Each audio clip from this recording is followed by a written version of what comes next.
Welcome back, and today is 27th of September. We are on a Tuesday, 10:30 p.m. Singapore Asia time, as well as 10:30 a.m. Eastern Standard Time. Welcome back, and really excited to join you back here for today. And we got quite a number of things that we need to cover here tonight.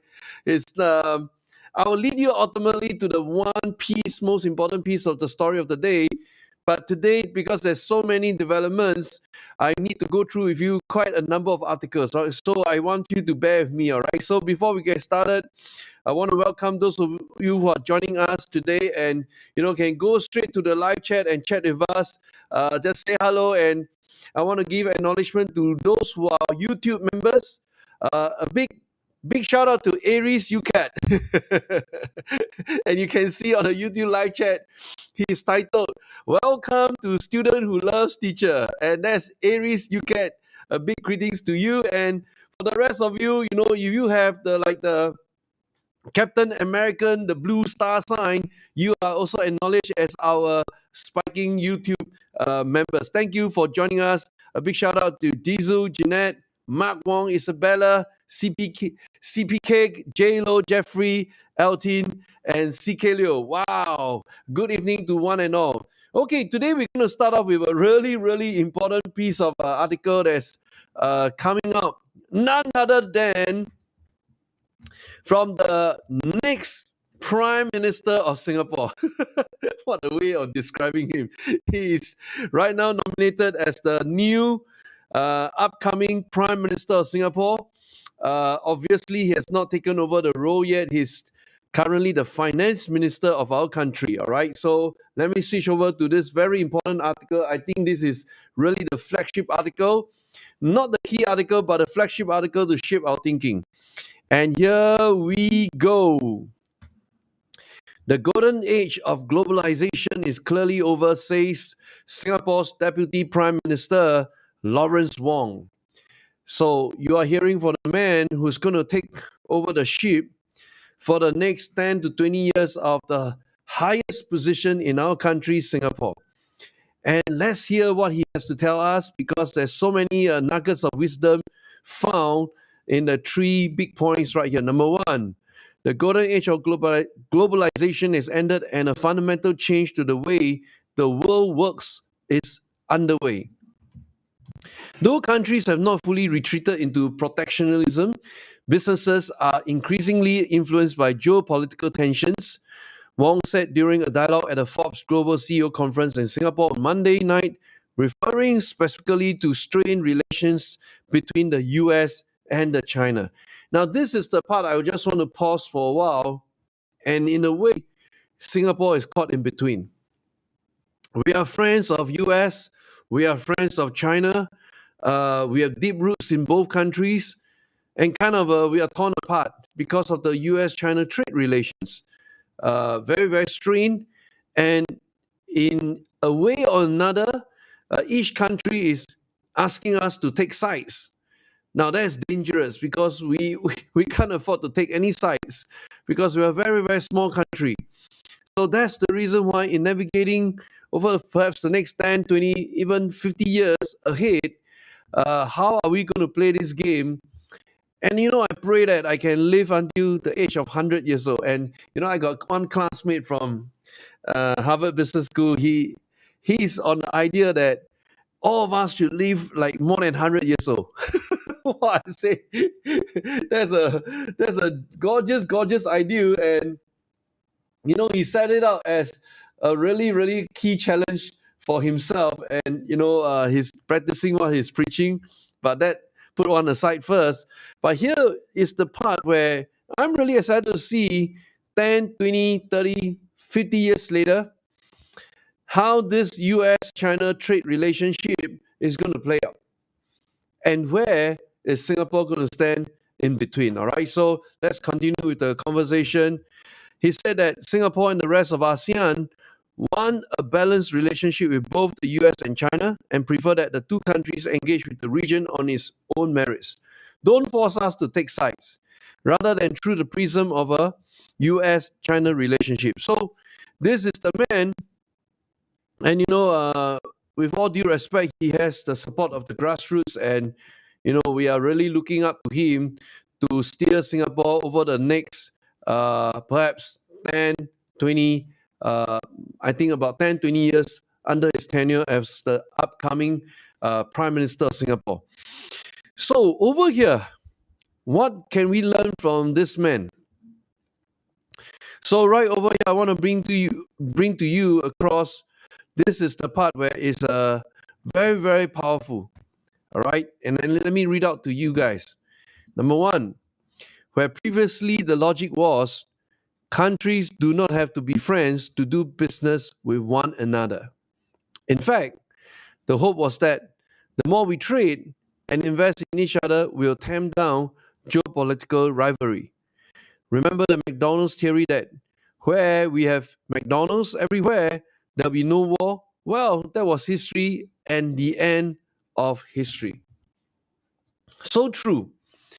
So true. In fact, I want to highlight this line one more time, and I really want to double read this line again, all right? In fact, the hope was that the more we trade and invest in each other, we'll tamp down geopolitical rivalry. Okay, so I'm sinking on this statement here and learning so much from this sharing, and then I want to push down the articles right here below and see the logic behind that statement. So now a different logic is at play. The golden age of globalization that we experienced in the last 30 years since the end of the Cold War has ended very clearly, and we are entering a new era that will be marked by greater geopolitical contestation. If those developments are normalized, the world will become more dangerous and fractured, he said. So what are those developments? Greater geopolitical contestation. Wow. Everyone is competing, and the epicenter of the epicenter of mother of all competition boils down to the US-China tensions. All right, so this is the subheader right here. And Singapore will continue to work with both US and China without taking sides. That has always been our position. Adding that a probable meeting between the leaders of the two nations is encouraging.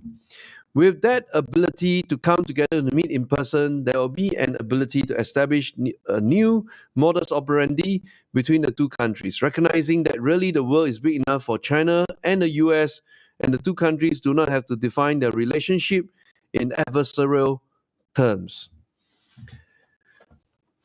I mean, I want to give an honest feedback. This is really, really difficult. Why? Much as we invest in the US stock market, where we have always been very pro about US businesses and companies, we always also believe that they have the latest technology to offer to the world, the latest products and services that will change the way we live, work, and play. But hey, we cannot ignore the fact that at times, that adversarial approach, who is taking the lead? It makes me ponder, the more I understand the American stocks and the more I hang out with Americans in particular, it makes me question who is really the first trigger of what we call adversarial approach. Something for us to think about and something for you to think about. And this is the time I welcome your comments. All right. So let me turn on the live chat right now and pay our greetings to all who just joined us. Welcome back. And I invite you to give your comments and, about US, China, whatever you feel about these two countries, what you like or don't like, doesn't matter. It's a free for all. This is YouTube, and I invite you to take part. Well, I'm going to share with you my favorite drink of the day. And here we go. Ding, Bundaberg. The root beer from Australia, family owned. And I welcome your feedback. Woo!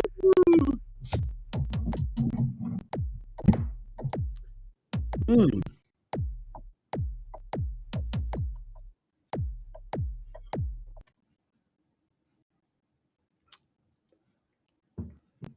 Wow, What music is that? Let me try again. Oops, the music is gone. Welcome back. How's everybody?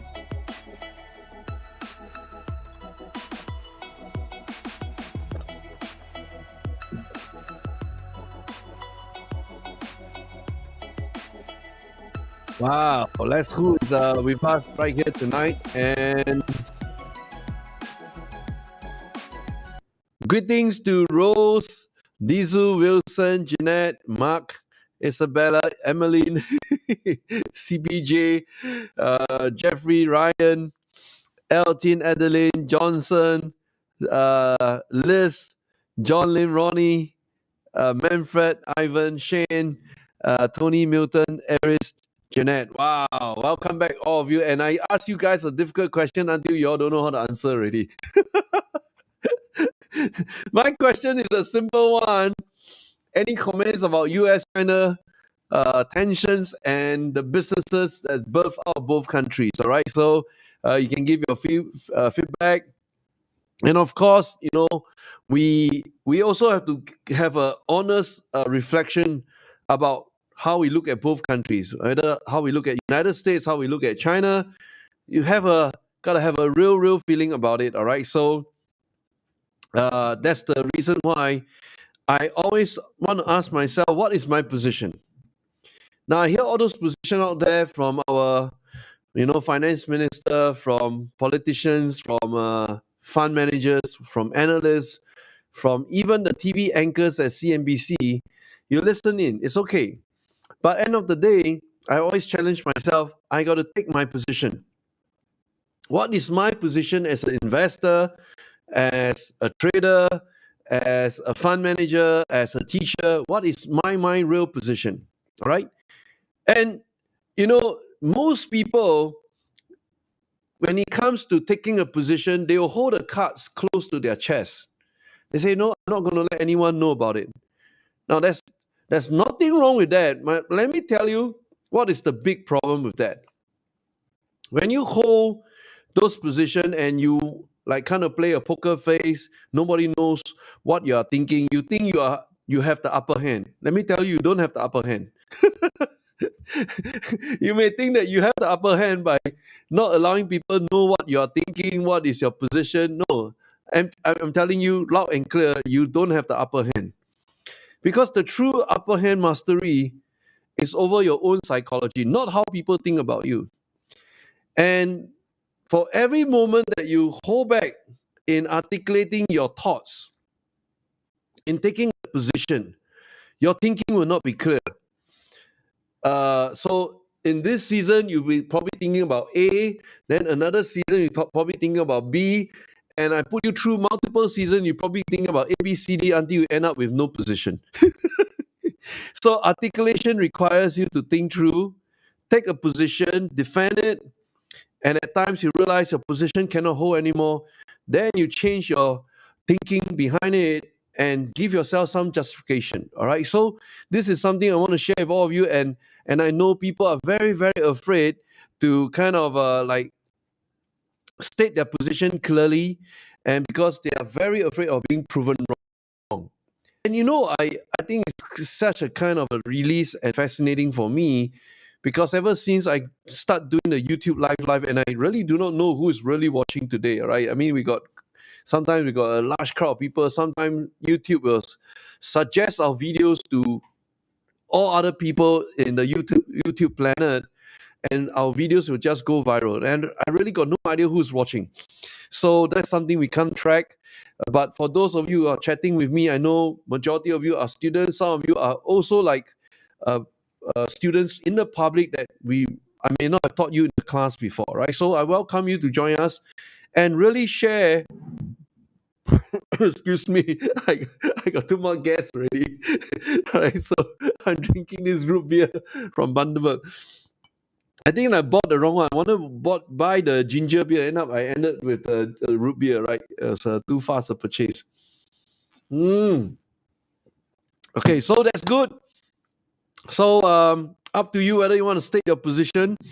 And the question is this: how do you feel about this word stated very clearly by Lawrence Wong, adversarial terms. And the question I ask is this: between US and China, who is the step one of being adversarial? Who is the step one of becoming adversarial? Or who was adversarial all the while?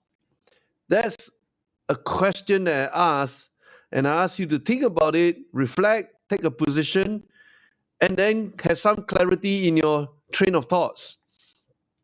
And I encourage you to articulate it out, so that as you articulate it out, your brain must be clear, or not you'll be uttering rubbish. All right. So at times, when you're uttering rubbish, people will go, "Huh? What are you talking about?"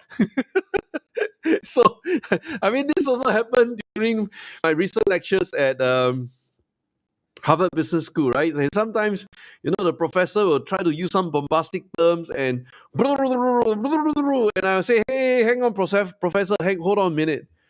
I totally lost you." And I will be the only odd one out in the whole class that will dare to raise my hand and tell the professor, "Hey, professor, I totally lost you. I'm not understanding what you're trying to teach us." I'm the odd one out of the whole class. And it's like one or two times, sometimes the professor want to bullshit their way through and says, "Hey, hang on. Take a step back. What did you just say? Can you clarify your position again?"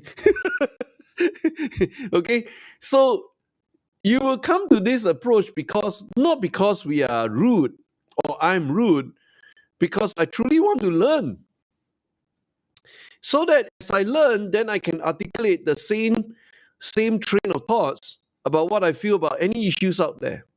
All right, so clarity of mind is important, and thank you all of you for doing a fair share of contribution. And I can kind of read out for Ronnie, China will eventually emerge stronger in terms of economy and technology. US dollar will eventually be eliminated. Yes, that's the view of Ronnie, and that could be play out within our generation.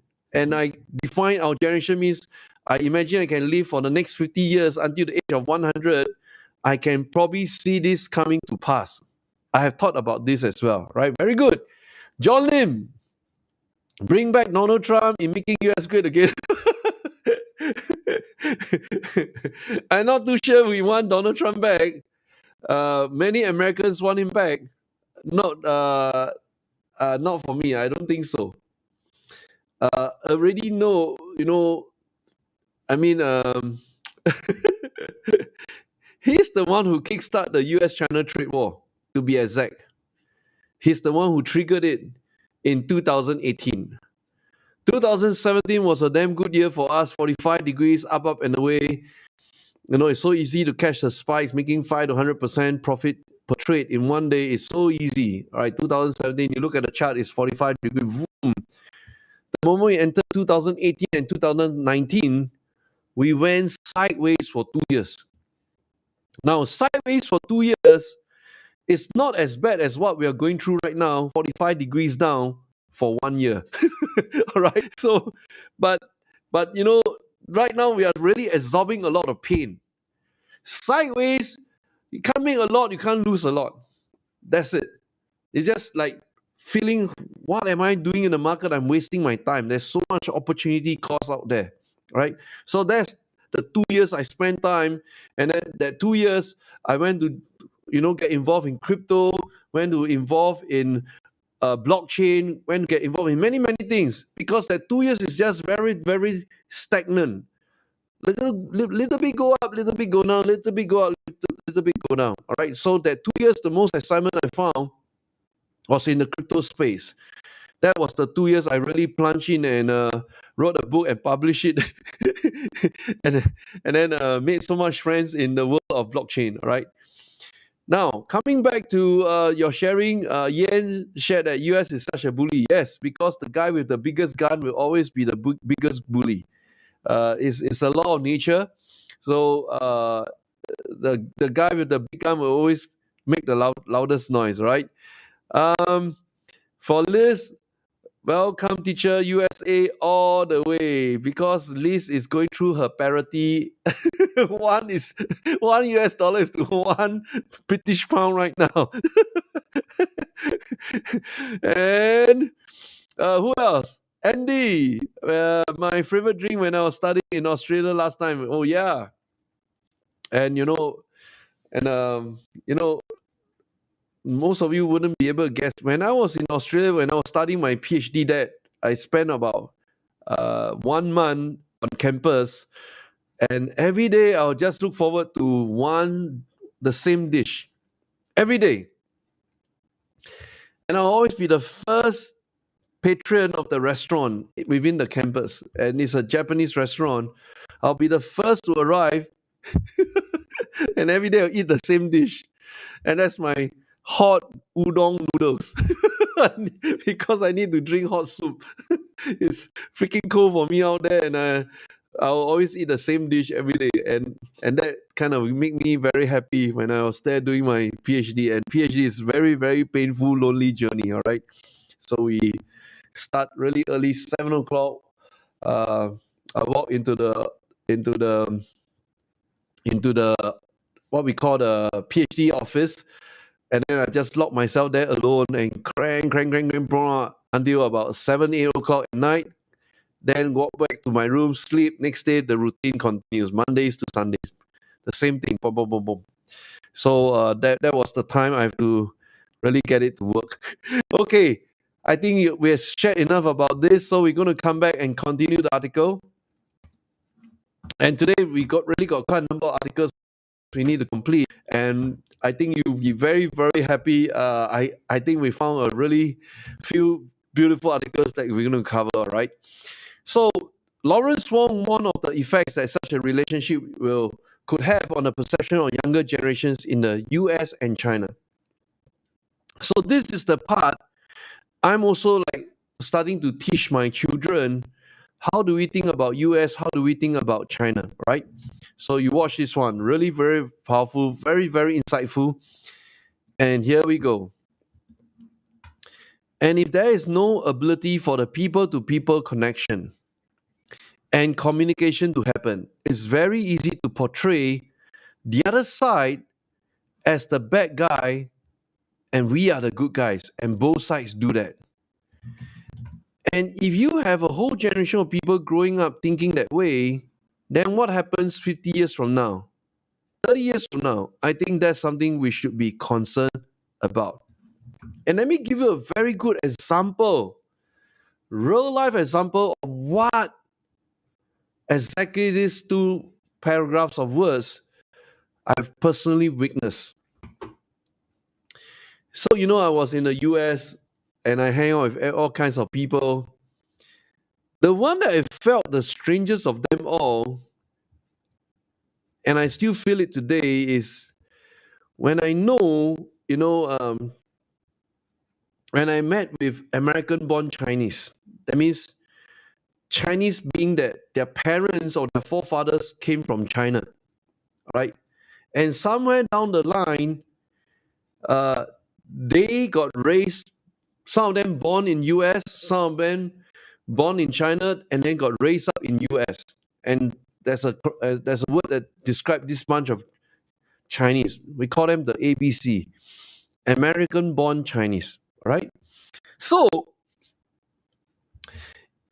it is very strange to me when I engage with American-born Chinese, they will like become like the voice of China, saying, "Wow, this is how they feel about China," but they're speaking from the voice of an American because they consider themselves American. They don't consider themselves have any linkage with China anymore. But their commentary is like expert of China, right? So when I engage with ABC, like sometimes I got difficulties trying to turn around and, hey, what's your position? What's your real position? I couldn't grapple with that. Because why? If they know so much about China, of which they grew up from or born in China, And then suddenly now they take on the other side as an American commenting about China, and of course it's very, very vigorous views. Then I'm totally lost in interpreting that relationship. And I will think about which side are you on? You, on one hand, you have roots in China, but on the other hand, you're like speaking against China, and I'm totally confused. I'm not too sure about how about the rest of you. Do you guys have ABC friends, American-born Chinese friends, and and and the irony is like you were raised in China, your parents are still in China, or your grandparents are still alive in China still, but here you are speaking like a pure American, right? So which side are you on? I'm totally lost on that. I couldn't grapple with that. And then I'll just keep quiet. Because I try to understand, hey, what is your real position? So this is the part that, can you imagine those who born and raised in China, migrated to the US, and completely become like a pure, true-hearted American? How about those who grew up in these two paragraphs? If they never spend time talking to the Chinese, they got no Chinese friends, and they got no lineage, no relatives, then they will look at all Chinese as evil. I'm using this as an analogy. I mean, for someone like an American-born Chinese, born and raised in China, halfway through their life, they move over to US, and they became converted as a pure American, ditching or or saying everything bad about China. Then how about those who've never seen and talked to a Chinese before? It will be so one-sided, and this is exactly what these two paragraphs are describing. All right, so it is very dangerous, very, very dangerous, and more often than not, you will see that many of the US universities will start to reduce their intake of Chinese students from China. They are looking at them like some kind of spies, They are spying in the US university, spying in the US government agencies, and all kinds of things. They are very, very suspicious. So this is what these two paragraphs are describing.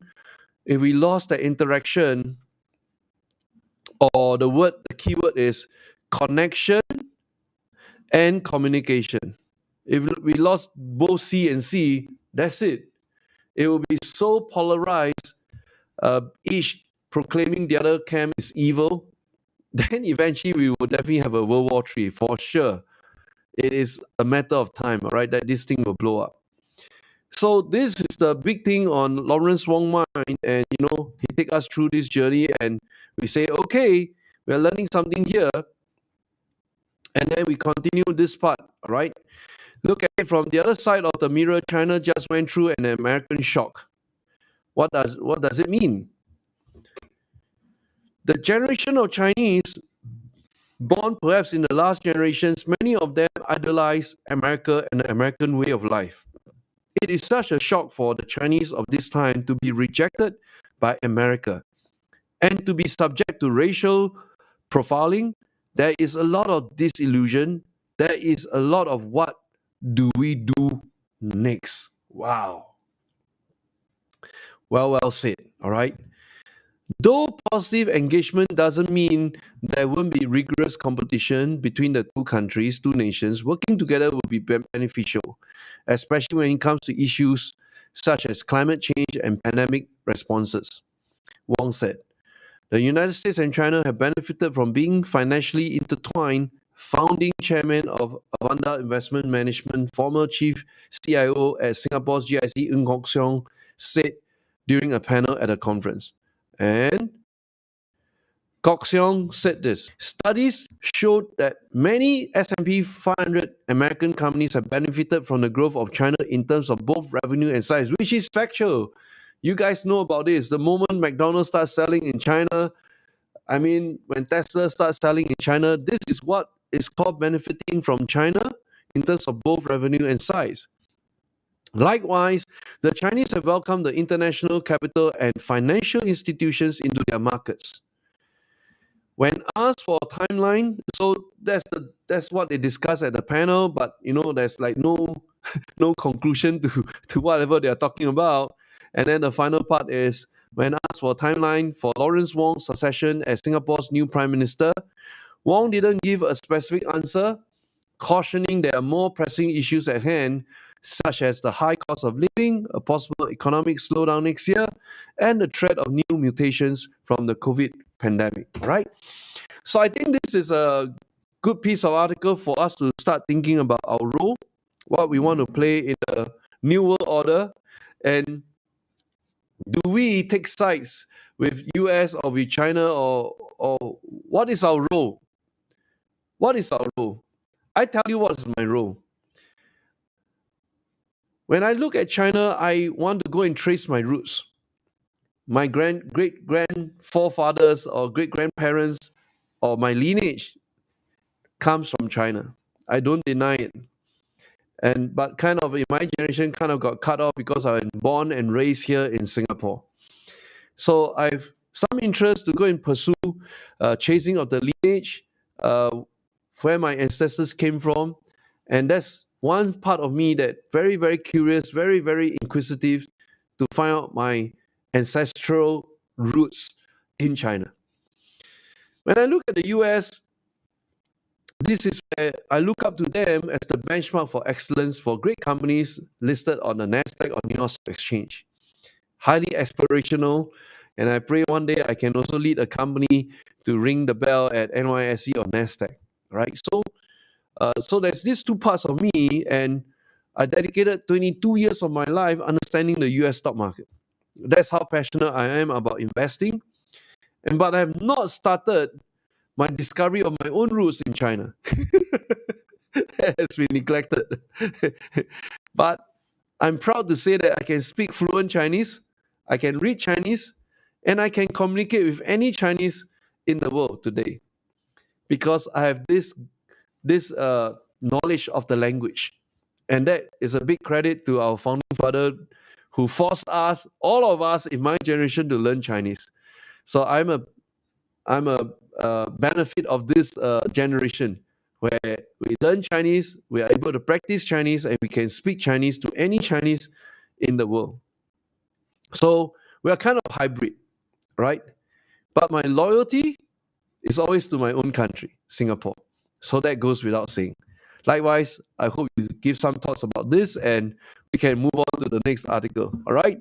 So a very heavy article to start off with today. And let me play you some music and let me know, are you still alive? Are you still enjoying things? All right. Let me drink some root beer. There we go.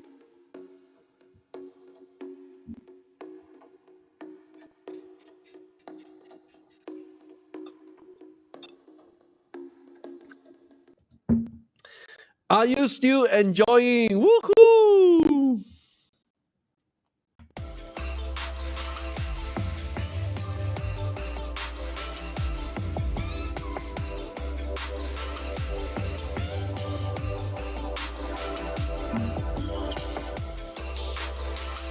Wow, so many of you still alive.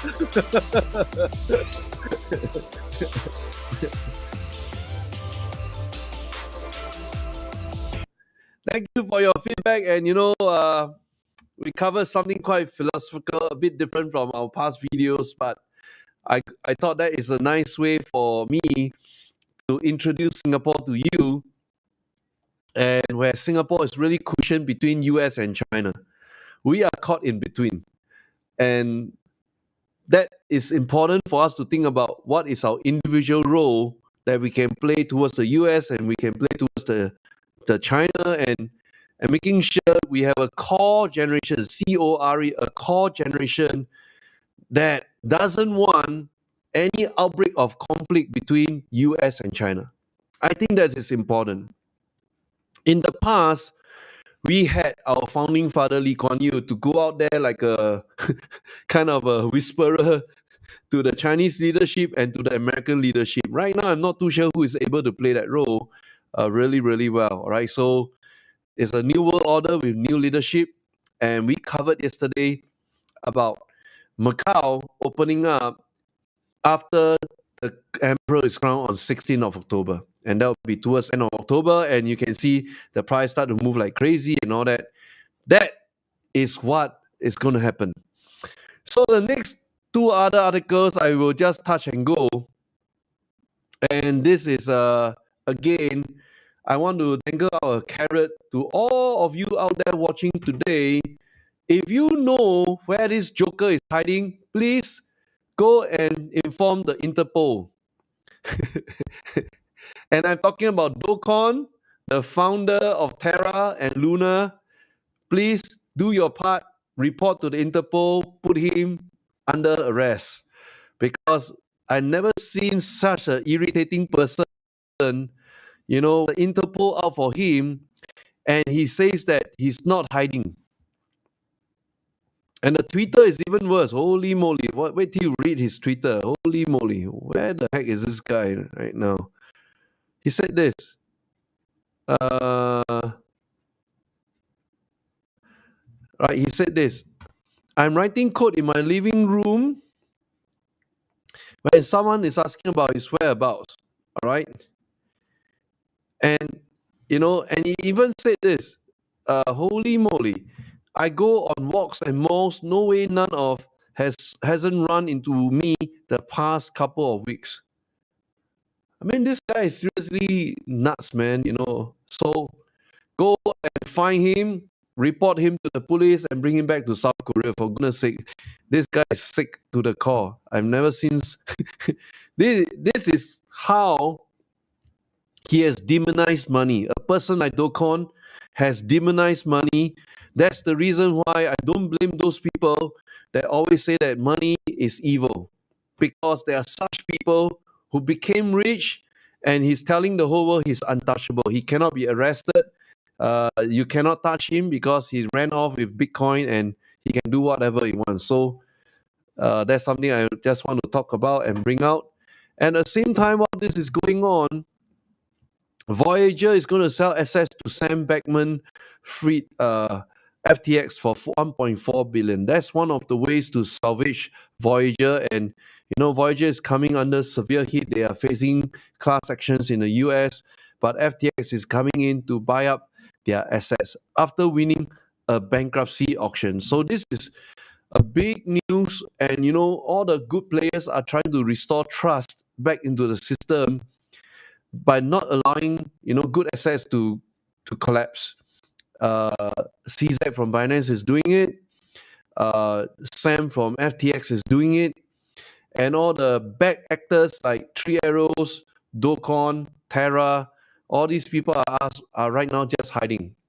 And because the day that they are never caught and never put on trial, you know what? Trust cannot be restored.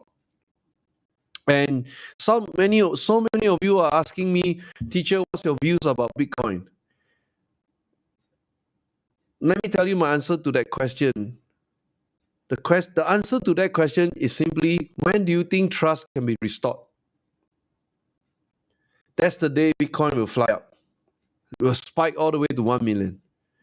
But the day that all these jokers are not caught, not arrested, not put behind bars, it's going to be difficult. Because they are taunting us.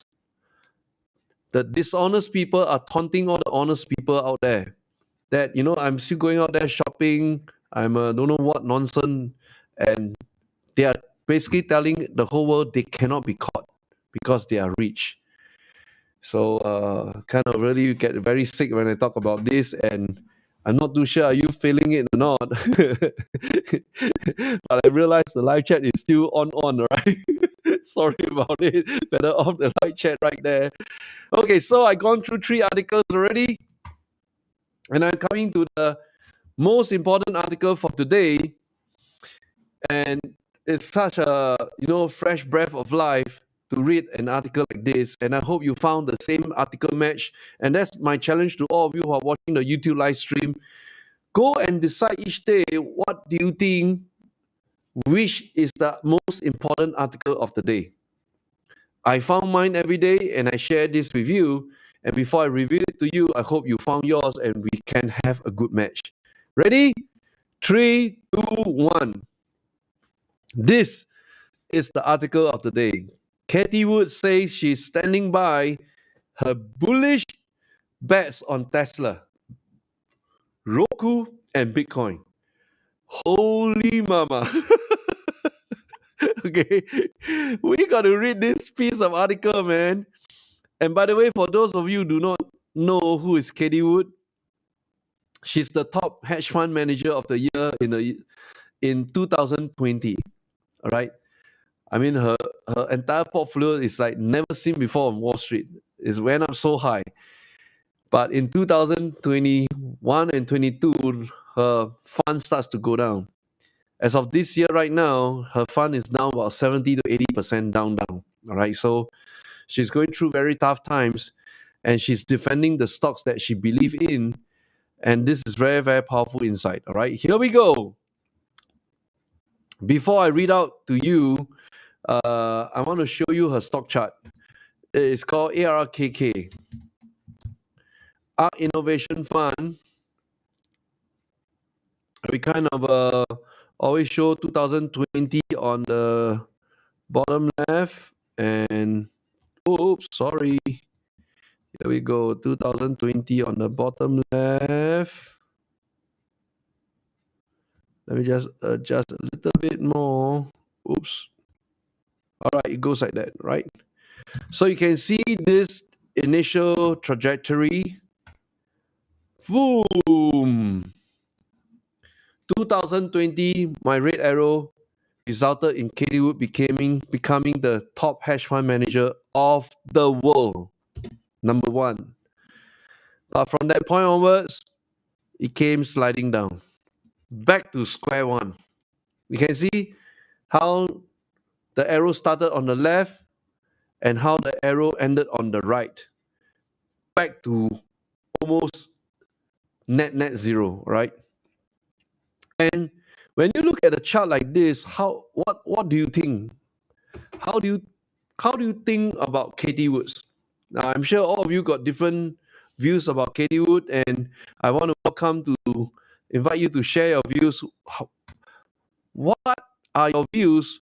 What do you think? What do you think of Cathie Woods? All right, I'd like to hear your views about Cathie Wood, and I welcome you to share your views so I can drink more root beer. Here we go.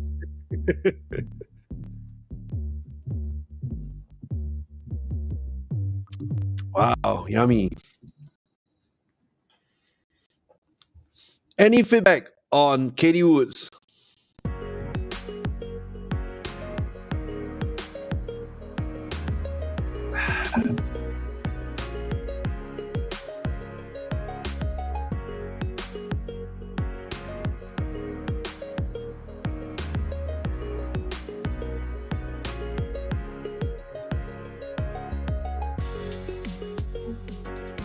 Any feedback on Cathie Woods?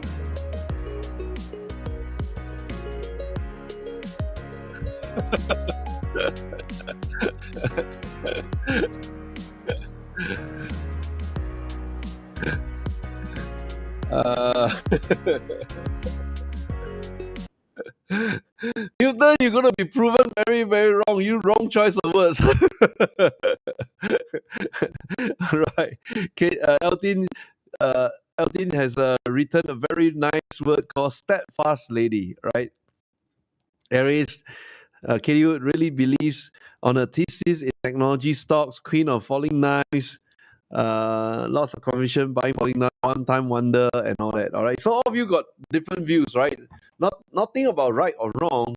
It's just that you have your views, because don't forget one very important thing. All right. While you are commenting on her views, I want to remind all of you of this chart, right?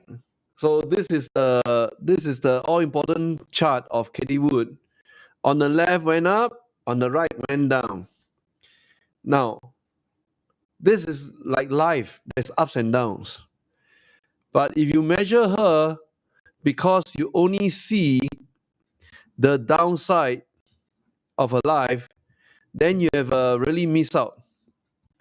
If you measure her because of this downside, then I'm sorry, you have missed out in seeing her contribution. All right. So on the other side, when the market was at the toughest point in time, if you ignore her upside,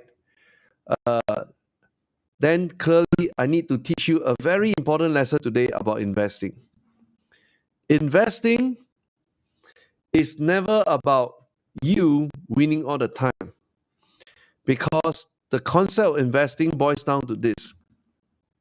What is the concept of investing? It is always about risk versus reward, right? Now, if I kind of replicate these two words, risk versus reward, and I bring it down, what is the true two words that we should be chasing? All right? It's actually fear versus greed. It boils down to this. And we are all constantly fighting with these two monsters, all right? So, oops, sorry about that. Let me go and type it out again. It's about fear versus greed, right? So that is the essence of investing. Now, you compare Cathie Wood versus someone out there, and I describe this someone out there is like 95% of the world's population, right? Someone out there who decided to hide his or her money below the pillows. Her life will always go straight line horizontal, no ups and no downs. Nothing wrong with that. But, that someone out there which represents more than 95% of the world's population, her life or his life will never go up and down because they hide their money on below the pillow. As good as telling you put the money in the bank. There will be no ups and downs. It will be the same. Versus the life of Cathie Wood, which is a very, very big extreme. If you go up very, very high. If you come down, you also come down very, very low, right? Too extreme. Then the question I've all of you to ponder and think about is this. Well, now I got so many comments coming in the live chat, all right? What is the life that you desire to pursue? Is it a horizontal line life? Or you say, in my lifetime, I want to do something magical. And you go and chase. But while you chase, there'll be ups and downs in life. Is like that. It's very, very standard. You can read all the success books on planet Earth. It tell you the same. So maybe I should kind of give each one of us a chance to think about what is the choice of life you want to pursue. All right. So I'm going to switch over right now to my chat. Tonight is very philosophical. What is your choice of life? Bing. Share with us, what is your choice of life? Wow, Ivan is the most philosophical of the night. And inverted V. And inverted V. All right, so congratulations, Ivan. You've gone through the first half of the inverted V. And okay, so so what is the choice of life you want to pursue? You can go through horizontal for the rest of your life. No problem. Nothing right or wrong one. It's your choice. All of us are given a choice, right? Happy, contented is what Ronnie is describing. And great and fulfilling life.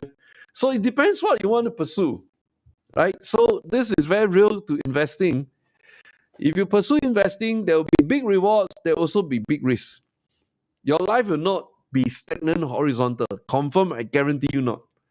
Because the market has never been horizontal over the last 50 to 100 years. It's either gone up, 45 degrees up, or 45 degrees down, and then you squeeze that time frame, we call it the time squeeze, then you see which zone you want to operate in. All right. So I'm glad you guys are, participating with me, and because this will play out in your investing journey. Of course, we want to live a peaceful, contented life. And most likely, most of you have this comment this period because, the market is in such a turmoil. You say, oh, can I have my old life back? I want to live a peaceful, contented life. But when the bull market is back, I don't think you can say that. I don't think you ever say, oh, I want to live a peaceful, contented life when everybody's making money. Okay, so let's really finish this Katie Wood story, and then I'll bring you what we're going to fire off today. All right. So she mentioned 3 important positions. Tesla, one of it. And today, Tesla, stock price has moved. Like we have been telling you guys to look at Tesla, Roku, and Bitcoin. Right? So she highlighted 3 instruments right here. And we stand by all of them. Look at this. We stand by all of them. Bitcoin, Tesla, and Roku. And I can add on the list, Zoom, Teladoc. I got many of the games with her. All right. We stand by all of them. And in fact, we have been buying Roku. I think our last move on Tesla was a buy. As you know, we trade around it. All right. And he said right now, Tesla has held up a lot better than most of her other holdings because of the EV power. The EV player is now in the broad-based indices like the S&P 500. We have used Tesla to trade around, but it's our top holding still, and our confidence couldn't be higher as we see the movement towards electric vehicle accelerates. We are pretty excited about the next 5 years. Now, she's been preaching about the next 5 years because she knows that technology needs time to incubate, a longer runway for the fruits of the economies of scale to kick in. That's why it's always, for her, it's about a 5 years time frame, all right? So she was lucky in 2020, boom, 1 year, everything shot up. 2021 until now is just 45 degrees sliding down, right? So you can read right now, all this is published right here, and she give us the clue. This year, there'll be almost 8 million electric vehicles sold around the world, and we think that goes to 60 million in 5 years. So what is 60? 8 multiplied by 8 is 64. 8 multiplied by 7 is 56. All right? So it's between 7 times to 8 times. You can think of it as 7.7 or 7.5x. That's it. Or for me as a Chinese, I prefer to think around it as 8x. This is an 8x opportunity in 5 years. 8 times, that's 800% profit return. And we think Tesla is in the driver's seat. All right? So that's how you interpret this data. And then, still talking about Bitcoin. Her thesis didn't change. She said last year the price of Bitcoin could surge to 500,000 in the next 5 years as companies continue to diversify their cash and institutional investors continue to allocate 5% of their portfolio to the space. The cryptocurrency traded just above 20,000. And she still made the very, very loud statement. Here we go. And what is the loud statement? We stand by all of them. The thesis doesn't change. And finally, we end off with this Roku. Right now, it's the 3rd biggest holding in ARK Innovation Fund with a 7% weighting. The company missed expectation on the top and bottom line, and she went in to buy Roku. I witnessed that. She was super solid at buying falling knives, all right? So there you go. We've gone through today from Singapore's upcoming new Prime Minister, Lawrence Wong. And from there, I try to show you 3 different characters. One is the future Prime Minister of Singapore and one of the Singapore is one of the wealthiest countries in the world, but the smallest nation on planet Earth. The other extreme, we have a crook that broke the trust in the crypto system. Dokon is the name, and he's really taunting all of us, telling us that he's rich and he's untouchable. We got to prove him wrong. That's why I hope I can do my little part. Some of you know where he is. Please do your part. You know where he is. He cannot be living as a hermit one. He got a group of people shooting him right now. And you know where he is. Please tell the police. We got to put this guy behind bars before trust can be restored back to the system. And the final extreme, Cathie Wood, she went up and she went down. She stood by all of them. So much things to learn from today's sharing. So I hope you enjoyed today's sharing. And out of the many things I shared tonight, I'll be firing off one trade. Every day I'm firing off one trade. You guys who are on my Don't Stop Believing trade notification, you have been receiving my WhatsApp, correct?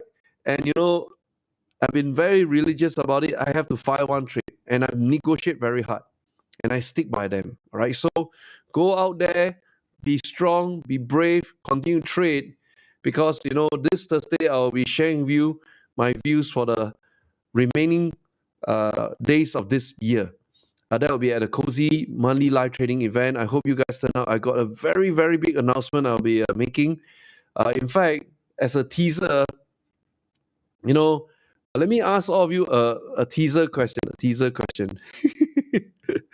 Let me ask all of you a teaser question. How many of you would love to meet your teacher in person? Woohoo! And that's the teaser. We'll be organizing the first meet and greet in person after 2 long years of the pandemic lockdown. And how many of you would love to meet your teacher in person? Let me know. Go, go, go. Wow. I really miss all of you, and I also really look forward to see all of you in person. And you know, we got quite a lot of exciting things lined up on that day when we're going to meet all of you. I mean, it's going to be like a hairstand moment, goosebump moments, and we want to make it memorable, right? So I know some of you are overseas, and we want to announce the date really early. Today I've confirmed the venue location. And you know, the location can really hold up more than 200 over seats. All right, so we have confirmed it today, and you know, we are putting together how to organize this really smoothly. And you know, it's like, it's really goosebump, you know, when we have not, like, we kind of meet each other over Zoom or over YouTube every day, but we have not really, like, you know, high five or high 10 and give a big bear hug, that kind of moments. So we are planning for it, and I see all your responses. I'm feeling very touched, and yes, and you know, I we are making sure that all of you have that special moments with spiking, and we are planning for it.